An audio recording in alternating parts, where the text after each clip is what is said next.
What are we talking about today? Don't talk to me right now. I'm a little stressed. Which actually ties in pretty well because I think we're talking about stress today. How convenient. So this episode, we're going to call this episode How to Gracefully Handle the Stress of Life. Excellent. I think that's a very necessary thing to speak about. Yeah, I think it's a very crucial subject, especially in the modern world. Mm-hmm. I know I've had struggles with this, especially as like red-blooded, or is it hot-blooded, passionate Arab? Yeah. Yeah. We could say hot-blooded, I guess. Our people tend to struggle with anger issues and like just stress in general. Mm-hmm. And I've seen that with other family members of mine as well. But like, how do you relate to stress? What do you think about stress in general? Well, I think I didn't really learn what stress was until later in life. So like past 18, right? How do I view it, or how do I relate to it?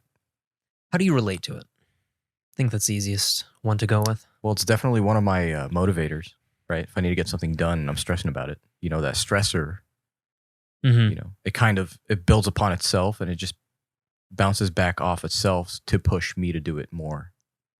You get what I mean? Like back so against the wall. It's kind of like, it creates pressure. Yeah. That's what it does. Okay. But for a long time, I didn't know how to deal with it. I didn't know it was a problem either. I thought it was just normal. Like you would just feel like this at work or, during situations, problems, whatever they are. Yeah. And you feel like it goes nowhere sometimes. But I mean, you learn how to deal with it. You hear about it more and more and more. And I think the more that you work on yourself, the more you get to have the experience so you can repeat it over and over and over again. Because I feel like not everything works for everybody, right? The same way it works for others. Yeah. So, but you can get rid of stress. Everyone can. It's really important too. Well, I do have a few important points that I wrote down because stress is actually a much more complex subject than most people believe. I think only a few people, not a few people, but it's rare to find somebody who knows how to deal with stress in the modern environment. So it's a very important skill to learn. Yeah. How to master it, how to make sure that it works for you as opposed to against you. Of course.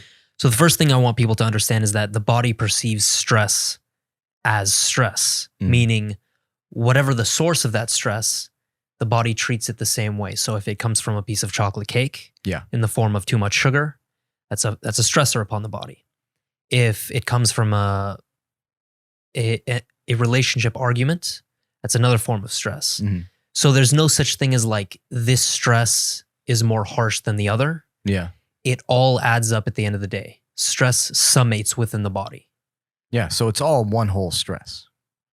Just, a combination of things that form into the same, I don't know, let's just call it progress bar of stress, right?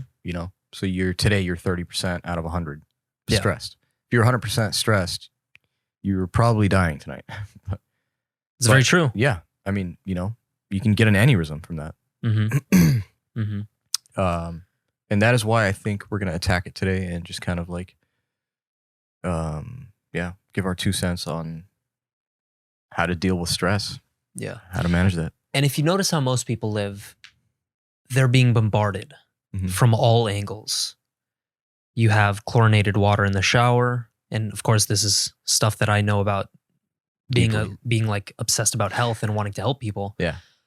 You have refined sugar. You have relationship issues. I mean, what are some things that you can think of off the top of your head? Wheat, fruits and veggies, soil, eggs, chicken. Poor sleep. Yeah, poor sleep. What else? Lack of discipline. Yeah, how you perceive stress, how you perceive things. For me, like I things. like to look at things like of lack of respect for yourself. A lot of things. Hygiene, poor hygiene. Yeah. Yeah, everything. Diet. Also, here's another important point. The human body is extremely resilient. Like we've seen obese people live for decades, even though they're in a very poor metabolic state. Mhm. We've all been through a lot of quote unquote traumatic stuff, and we're here. Mhm. So the body is made for this kind of thing. Yeah. And I think that's where we get into the differentiation between two types of stress. One is called eustress. So Mhm. that's a good form of stress. And then the other is called distress, bad form. We've heard that word a lot. Mhm. It's like the classic technical term for the two versions. Yeah. But an interesting thing actually when it comes to eustress is that it ties into a concept of, it's called hormesis. Have you ever heard of it? Hormesis? No, I have not heard of that term. So I'll give you, But that's positive stress. I'll give you the technical definition of it. So hormesis is defined by toxicologists to describe a biphasic dose response to an environmental agent with a low dose stimulation, Mhm. showing beneficial effects, and a high dose stimulation showing inhibitory or toxic effects. In plain, simple language, it just means that whatever doesn't kill you makes you stronger in most cases. Yeah. So some examples are sunlight. It's a form of hormesis on your body. Moderate doses of alcohol, exercise, sauna, cold plunge. All of that, if you take it too far, is very unhealthy. But in moderate amounts, it strengthens your body and makes it more resilient. That's like the setting yourself on fire over and over. No, you set straight yourself up. on fire? No, but like, what culture was it? Was it the Japanese culture, or was it Thailand? There's a culture that does that? Yeah, where I mean, you see it a lot. I've seen a lot of videos of it, but it's like people basically setting themselves on fire without any sense of pain. Like they just do it out of, I guess, submission to something. I feel like It that has has something to do lot with the more faith. extreme. I know for sure. It's a very extreme form, but Or like the bullet ant ritual. yeah, but basically it's just you train yourself over time to Mhm. not feel it anymore. Yeah. You know, so it's a form of killing yourself without really, I don't know. So it's like weird to Yeah. me, but I guess it follows the same thing. Mm-hmm. So in moderation, it strengthens you rather than destroys you. Mm-hmm. It's not like smoking, you know. There's even an argument to be made for, I mean, there's some people who like organic tobacco. They roll their own stuff Yeah. and they smoke.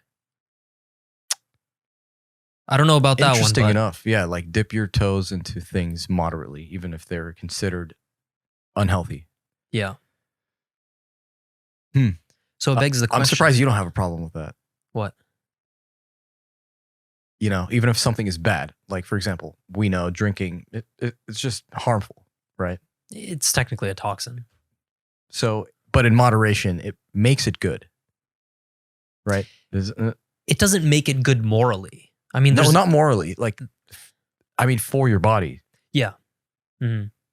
You see what I mean? If it's a toxin, I don't know, actually. Maybe our body's just so good that it just regenerates quickly. It is. That's the point. Shout out to our bodies, everyone. It's one of those contradictions in life. Yeah. I don't know. Yeah. But yeah, hormesis. Okay. I can see that now.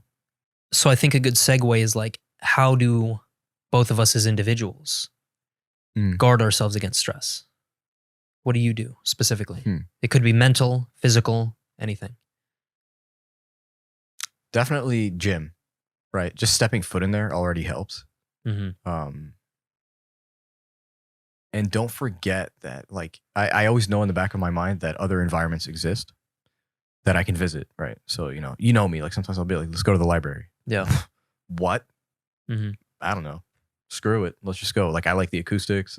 It's just, you don't often go, so why not? It's a de-stressing place. Yeah. Right. So I just kind of, you find your patterns. You know, that's how you will build your walls, is you find your pattern because you've done it so much. You realize and pinpoint the times where you were like, I actually was not stressed during these times of that very stressful day. Mm-hmm. What did I do? Oh, I went to the library. Boom, library, de-stressor. Yeah. Right? Just immediately moves. That's kind of how I build my walls. It's just based off experience, really. But things that I do run to are kind of like, I enjoy making chamomile tea, right? I'll take a break. Kind of formulate like a good 2 to 3 hours of just like a quick staycation. Mm-hmm. You know, even if it's the same environment, just do it. A lot of emphasis on rituals, I assume. Yeah, rituals. Just kind of like just be in a meditative state for a couple of hours without really meditating. That makes sense. No, for sure. 100%. Right. So find stillness, quiet. You can think about work, but think about it in a creative manner. I emphasize creativity a lot because that's the tunnel of thinking that helps me de-stress severely. Yeah. So that kind of just all builds your wall, really. That makes sense. Anything else? That's pretty much it. Yeah. What about you, dude? I mean, you know where I stand for the most part. I'm a big proponent of sleep. Yeah. I think that's one of the biggest things you could do to reduce your stress levels, or at least make you more resilient to them. Sunlight, a lot of good fat intake, avoiding the bad fats, the seed oils, which is a very popular topic these days. And then I think it just comes down to movement, understanding that stress is it's stagnation. It's bunched up stagnation. Yeah. Often within your mind, but also body. So I try to move as often as possible, go for walks. If I start to feel myself getting more stressed out than usual because I'm focusing too much on one thing, I'll just get up out of my chair and just move. Yeah. Yeah. Like it's all those simple things that happen. Yeah, like stretching, moving, that kind of stuff. Yeah. Yeah, no, that makes absolute sense. I mean, I feel like there's a differentiation though. There's like the immediate stuff that you can take while you're stressing, but you cannot take a break right now. Right? Because that happens a lot. Yeah. There's also the one that's kind of like in the background. Like, that, all right, I'm stressing about something that has nothing to do with my, things that provide me my necessities anymore. Right. So if I'm focused on work today and I have no time to stress about, the death of so-and-so and the funeral service because I need to, whatever, you're in a rut, right? There's going to be two forms of stresses, I think. There's going to be that background stress and the forefront stress, which is the one you're worried about right now in this vicinity, whatever, right? Yeah. And if you stop and you're like, I'm not going to think about it anymore, you're going to run to the second thought, which is the other stressor. So I feel like there is a, it's the balancing act. It's the balancing act. So it's like, I mean, my answer was kind of more forefront. You get what I mean? It's like very hands-on. So sometimes you might not have time to go for a walk, right? Yeah. So what do? Go. Breathe, right? We're told that all the time. That's why you find singers to be like so chill all the time. They're diaphragm breathers. Yeah.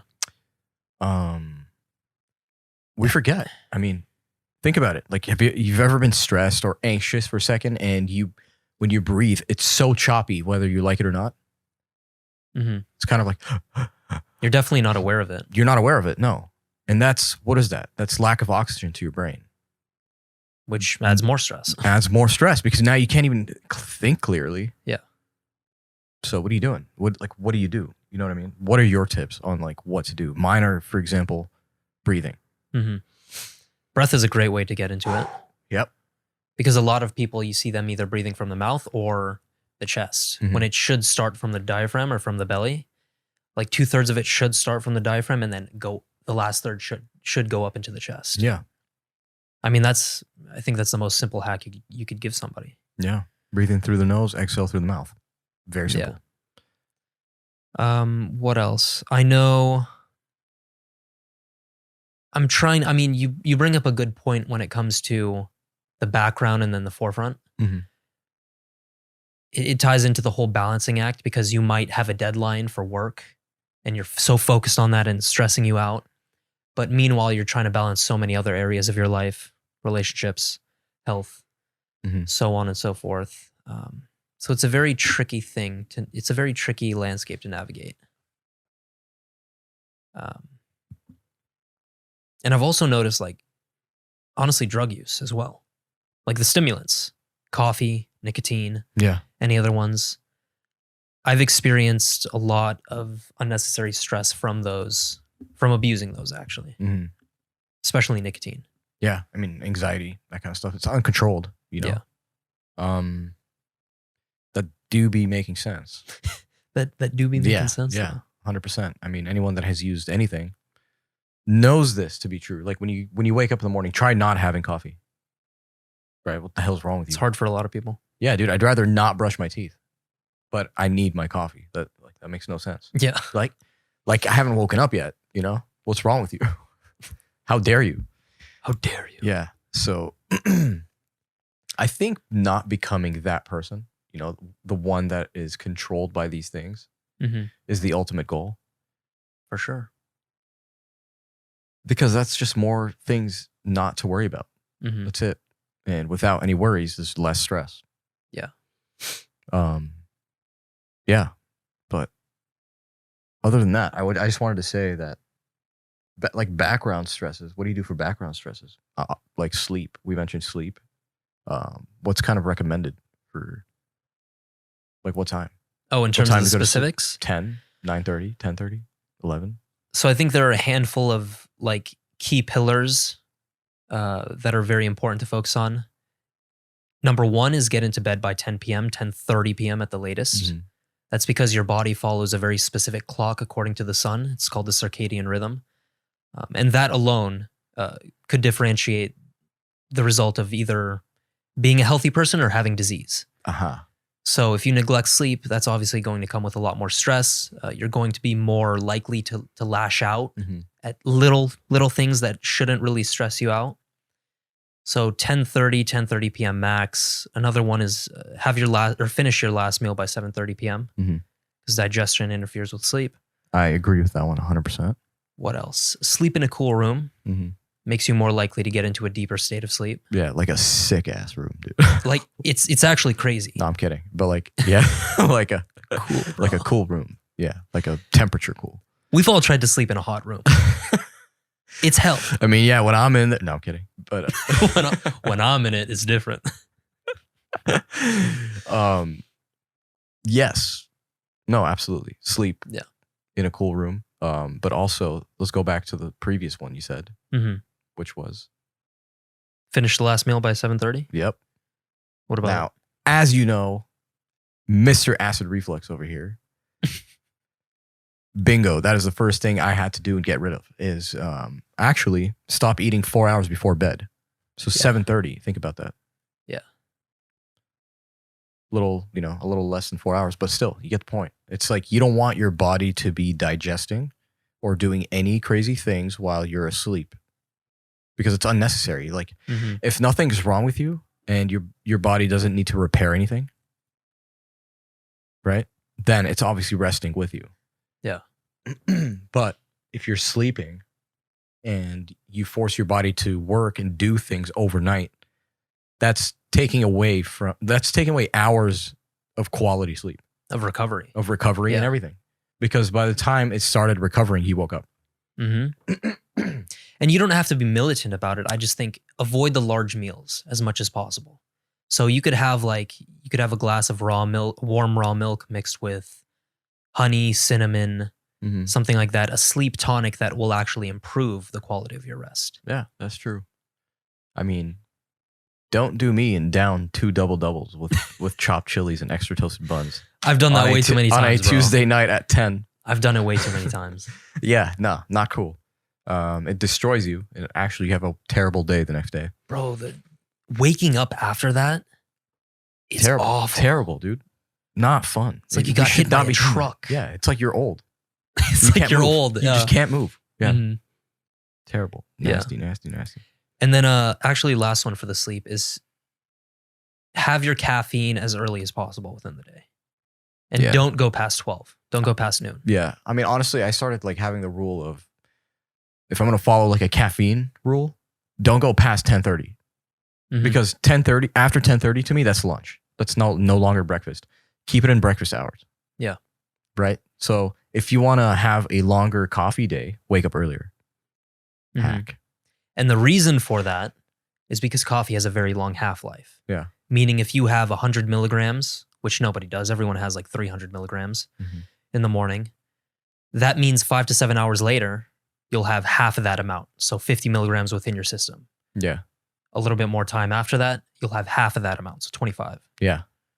So that's in your sleeping hours, basically. So by the time you're asleep, you should have around 20 milligrams. left in you. And that's if you Most people stopped. have more than that. That's insane. Average cup of coffee is like Yeah. 150 to 300. That's true. I mean, if you're going to the gym, I understand. Drinking a lot of water or that kind of stuff, it kind of probably flushes it out. But But that's huge Oof. for stress. Yeah. Very huge. yeah, no. Our favorite thing to do, hit the sun. Hit the sun. The sun is... Yeah, I like the whole 15-minute increment system, depending on... Well, I mean, the sun index is kind of sitting between 3 to 5 these days here in California. Yeah. So, got I've been getting better with that crap. But, yeah, basically, it's just get some sun. I mean, I do... Like, if I don't have time, I still do 5 to 6 minutes a day, at least, right? It kind of refreshes your eyes. It does a lot, man. Especially morning. Yeah, I've noticed, like... during the wintertime, you notice this a lot. When the sun peeks through again, your hair gets better. Eyebrows, skin, everything. You just look better. You feel better and it's healthier. Is there a little fly? There's here? a fly in the stew. Wow. Stupid. Anyways, no, you're on point. I mean, vitamin D is... It's not even a... I mean, it's technically a vitamin, but it actually acts like a hormone within the body. Yeah. So it controls like over 3,000 plus processes within the human body. Mm-hmm. Testosterone. Absolutely everything. Yeah. Gotta love that feeling though. Sun your balls as much as you can. Damn, dude. All right, relax. Relax. Anyway, forgot the sun. What are we trying to talk about today? There's the nutrient-dense foods. See, I discovered that kiwis before bed actually promote sleep. Really? Mm-hmm. Why is that? Vitamin C? Not just vitamin C. No, there's something else. I do not recall. You should be the health expert here. But anyway, I do not recall what it is exactly. Yeah. But it's it's some sort of vitamin that provides like a happy potion. It puts you in a happy state and it promotes sleep. So think of melatonin, I would say. Yeah. But not really melatonin. I'm trying to think of what vitamin would be able to do that. It probably has the same effect as raw honey. So raw honey, when you eat it, it directly contributes to, I think, both serotonin and melatonin. So it helps you get a better night's sleep. Yeah. Through melatonin. So it primarily. boosts something that gives you that happy feeling. Yeah. So then, you go to sleep better. That's all it is. It just rids you of worries. Same with chamomile. Chamomile kind of does the same thing, but for your body. We've all heard of the glycine and freaking chamomile mix. That's a power combo right there. Dude, if you're trying to knock the hell out, if you're trying to teach your circadian what the rhythm is, do that. Teach your circadian what the rhythm is, bro. Then try that. There's a fly in here. It's pissing me off at this point. Yeah, there's so much with nutrition. It's a deep rabbit hole. I would say the biggest thing above all else, and I actually just finished listening to a podcast episode about this, avoid seed oils as much as you possibly can and replace them with saturated fats. A lot of people have a bad idea or a bad rap about saturated fat just because of shitty science and media manipulation. But seed oils in the form of, I'll list off as many as I can remember. Cottonseed, soybean, grapeseed, canola oil. Did I say soybean? Soybean, sunflower, safflower, peanut. Avoid all of those. So everything. Because every seed oil. They just destroy the human body in every regard. Yeah. Here's what's funny. Okay, so let me tell you this. Me growing up, I've always been looked at, right? And people are like, dude, I wish I had your body. I'm like, why? But I'm not just not the look of your body. Yeah. It was more like, how can you get away with eating all this junk and you look amazing? And I'm like, genetics, honestly. Like, what do you want me to do? God has his favorites, bro. Right? You know what I mean? The going back and forth, the Carl's Jr., you don't mind eating McDonald's, like that kind of stuff. And you're talking about 3 to 4 meals a day. Yeah. I was not fat. In fact, I was quite tight and just really, I don't know, average. Yeah. Right? Looked like I did some workouts. Like, and it just blew people's minds. Like, people are like, dude, fast metabolism, man. Like, dude, you got it all. I'm like, no, I feel like actual crap, dude. So even though you looked a certain way, yeah, you felt dude, like it killed me. Yeah. It killed me. There's no way it didn't, right? I mean, you're my homie. You already know what happened. Right? I did the same Wrong thing. food, growing up. wrong time, wrong day to stress, blah, blah, blah, blah. Just causes problems. But what really causes problems? Technically, if I didn't have crap food, it wouldn't have been that bad. But the crap food was kind of like the spark that, it was kind of like that root source that ruined everything, right? Yeah. I stress every day, but I didn't have that food every day. Mm-hmm. When I had that mixed with that, and then the other thing, it just caused a giant explosion, and it ruins things. Yeah. It's not fun. It's actually, it sucks to say that you have to go through something to find out the correct way to do things, which is as simple as living, Mm-hmm. right? We do that wrong. We do that incorrectly. But And by the way, Yeah. another word for seed oils is vegetable oil. And a lot of people have this dumb idea that just Yeah. because it has the word vegetables in Vegetable- it, it's Yeah. healthy for me. Bro. No, that's not how it works. Vegetable. It's a vegetable, bro. What are you talking about? I see broccoli, tomato. Tomato's a fruit. Shut up. No. It's just so obvious when you look into the scientific literature that it's implicated in the a direct causal link Mhm. to anxiety, weight gain, depression, type 2 diabetes, heart disease, cancer. Absolutely every chronic disease that you can find Yeah. in the modern world. Yeah. I mean, no, I get it. That makes absolute sense. Yeah. It makes absolute sense. It like, again, from my experience, it's just been like relearning the whole love language of food is Mhm. completely different now. Like, it's Mhm. like, why did I rely on flavor profile rather than nutrient density? You know, like nutrition. And you get that with nutrient density as well. Yeah. People just don't know what to eat or how to make it. Yeah. Like, people think like it absolutely means no spices. No. Doesn't mean that. It's just knowing what the hell the source food is, Mm-hmm. right? You saw that Taco Bell video, right? Where people are eating beans, and you're like, "What the hell is that?" And then the guy's like, "Let me show you how to make it, They weren't even beans. bro." They like Dude, inflate into fucking Yeah, beans. dude. Like, you know those little toys you buy from like Dollar Tree or like the 99-cent store, whatever. The ones that you put in water and they expand over time. Mhm. That's exactly what Taco Bell is. Surprised? No. You shouldn't be. But it blew my mind still. Mhm. So for me to think that that was delicious, right? And part of me still thinks it's delicious. It is delicious though. It's bomb. Yeah. There's literally no denying that. Mhm. But that's it. It's just bomb. So It stops do there. you see how we learned food needs to just be good?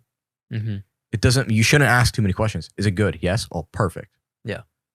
Thank you very much. Yeah. That's how it is. No, Mhm. no, not at all. You need to know exactly what's going in your body. And for the audience, actually, if you're wondering what to replace those vegetable oil sources with, you do beef tallow, coconut oil, beef fat, ghee. You can do avocado and extra virgin olive oil, although I've read some things recently that, I'm not so crazy about those now.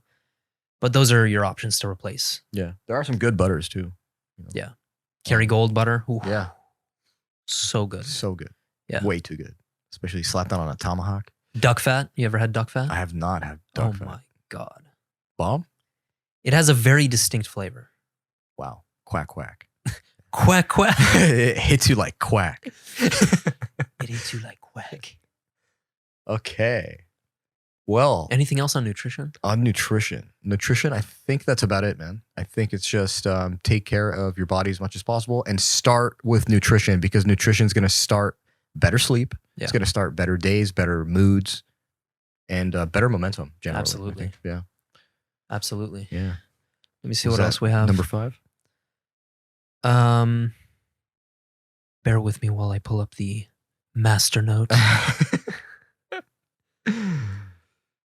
So we talked about the sleep hygiene. Yeah. We talked about assessing your relationship to substances, caffeine, nicotine. Stimulants. Yeah.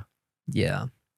And I think, we can also discuss some stats that I looked up on stress. Mhm. So I'll just name a few. Approximately 33% of people describe feeling very stressed in the United States. I feel like it's way higher than that. Yeah. Around 75 to 90% of healthcare visits in the US are connected to stress-related issues in some manner. What else? At work, 80% of people experience stress worldwide. So you get the point. It's endemic to our society. A lot of people don't know how to deal with it. And as a result, they feel like a victim because of it, as you mentioned in the last episode. I'm stressed, man. I'm stressed. And we got this whole like thing where it's like you don't know if people are stressed or they just claim they're stressed. I feel like we've all fallen into this trap where you feel like you have to say you're busy all the time and act like you're stressed and all this stuff. Yeah, that's a good point, actually. Where it goes nowhere. You're just hurting yourself. Yeah. So, dude, like... The culture is built for stress. Exactly. And it's and everything we do daily, from how we talk to each other, to who we choose to see, what we choose to do on our free time, to how we manage our non-free time. Everything we're doing leads to stress. The way we do it leads to stress. Our tools lead us to stress. Dude, like what? Like, imagine relationships suck. The relationship between you and yourself sucks. Your tools, like your phone, really suck sometimes. Really suck. Yeah. Your health is in the gutter. Yeah. Your professor doesn't want to curve anyone, so you're screwed. Everything's just... And then we start complaining about luck. And man, I'm unlucky. And I'm just unlucky. And then there's this whole thing about luck, which opens up another door for another conversation. But then there's also like we talked about being a victim. The pleasure in that as well. Or you're somehow astonished that you feel anxious or depressed. Yeah. Like you're being attacked from literally all angles of your life. Dude, you look at it, I swear to you, like a video game. It's like, dude, my stats for stress are like off the charts, bro. Over 1,000%. Yeah. Like I'm definitely ruining Jake's score for sure. Like, I'm shout out to Jake. I'm way more stressed than him. It's kind of like, like both of our dads died, for example. Yeah. And it will just be like, yeah, dude. But my dad's death was like way worse, bro. It's That's like, so do you see where I'm going with this though? How we choose to compete in that way, where it's unnecessary. And that's the part where I mean, we are ruining relationships. Relationships aren't even relationships anymore. Yeah. So there's another thing that we could just scratch out. So stress comes from everything and anything. That's what I believe. And you did mention something at the beginning of the episode. Yeah. And I think it's very sneaky how it comes into our language. That we should try to avoid stress. But that's not true. Because I just explained hormesis and the benefits of trying to go into stress with a very calculated approach. Are you the man? Are you the man? I'm dead serious. Like, are you going to handle it or not? That's how I see it. It's kind of like, these are questions I ask myself, right? If I'm stressed and I'm choosing to complain about it to myself, yeah, I will shut myself up and be like, Doug, listen to yourself. Better yet, you sound pathetic. Are you a man or not? If you are, then you are going to do this. Are you Thomas Shelby or are you Arthur? I think that makes sense. Yeah. Because even though Thomas Shelby's very stressed, he knows how to handle it. Yeah. He'll tune into it so that he'll have the energy to do so, but then he'll shut it out. Yeah. That's how strong his mind is. Where Arthur, he allows it'll it to take control of him. Yeah. Mm-hmm. It'll consume him and he'll just, go crazy. So definitely have the Thomas Shelby approach with things. We're pretty much done with our note, but are there any like segues into stress that we can cover that we haven't? I mean, honestly, I can tell a few things, kind of like, I really like movies. Movies are a great form of de-stressing. Why? Yes. If you choose to watch a good movie, the benefits are that you do get to escape, and there's a science in movies. So when you watch something that's over 2 hours, generally around 2 hours, 2 hours and 15 minutes, that's long enough for you to feel like you escaped somewhere, right? Through visuals. Because you can only take in so many visuals. That's why 3-hour movies feel like they drag if there's too much dead space in it. They feel way too long. Yeah. But some 3-hour movies are like, what? That was 3 hours? No way. It just felt like an adventure. I honestly felt that about Nightmare Alley. Yeah. I think it dragged on way too long. Yeah. So, it's kind of like, look at it as an escape. Don't look at it as a movie, Like, hey, what La La Land do I want to join today? Like whatever. Professor and the Madman. Great. Yeah. It's a great era. Whatever, right? It's a little escape for 2 hours, 2 hours and 15 minutes. But be very aware of the fact that you are escaping.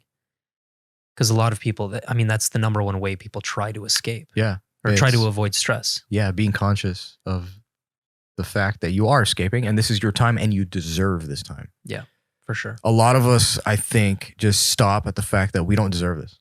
We don't deserve this time right now. I haven't done enough. Well, you're not doing enough because you're unable to do enough. So you need to recover. What do? Nothing. Literally, the action of doing nothing. Plus, according to who? Who says that I'm not doing it? It's the voice in your head. To the fucking person on Instagram who's like a quote unquote entrepreneur, big baller.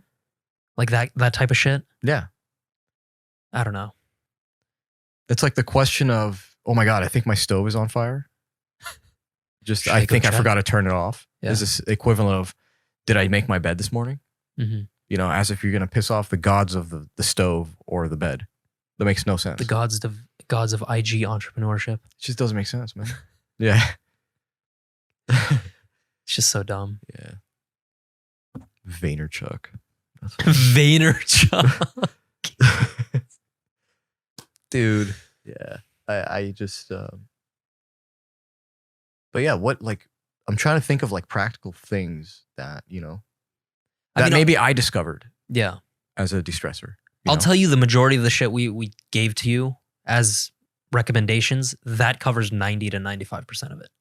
Yeah, definitely each one dabbles with the other section too. So that's why I said nutrition first, because that's going to help every other section.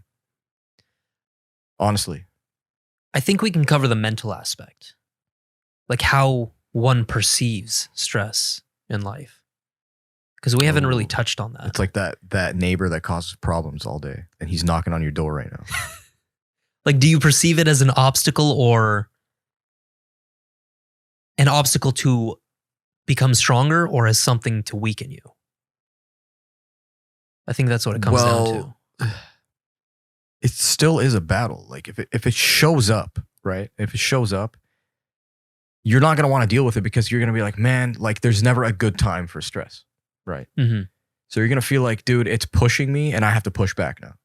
Yeah. So that's what you're doing. So what you really are stressing about is the fact that, first of all, you do not want to deal with it. So you're stressing about not wanting to deal with it to begin with. But then when you're forced to deal with it, that's when you're like, oh, God damn it. I'm forcing so much energy to fight back against this stress and I'm going to get through it. And I know because I do it every time, but it still takes out from you. It's a form of energy. So do you look forward to that? No. That's going to take energy from you. But immediately. You can teach yourself to look forward to it. It's almost like masochistic in a sense. Yeah, that's the thing, is that the more you live and the more you do things daily, right? Especially if you have a routine, you get to realize that stress is in everything. And you're never going to escape from it. You have to adapt to it. You have to know your skills as a human being and just realize that, hey, if I get dropped off here, I can adapt for sure. It's the key word. Whether it takes 3 days or 7 months, we're all different. You'll still adapt. If it's 7 months, I'm sorry, that sucks for you, but it's the way it goes. Yeah. Yeah. But absolutely, just be stronger than what you are. You're much stronger than what you think. Yeah. I'm not like in Goggins' sense, where it's just like no matter what, dude, I don't care if your nipples are bleeding, that you've only hit 30% maximum capacity. What scenario? What scenario? I don't know. Warrant your nipples bleeding? I don't know. I just pictured his feet, and I'm like, I don't want to. No, I'm good. But you know what I mean. It's again balancing.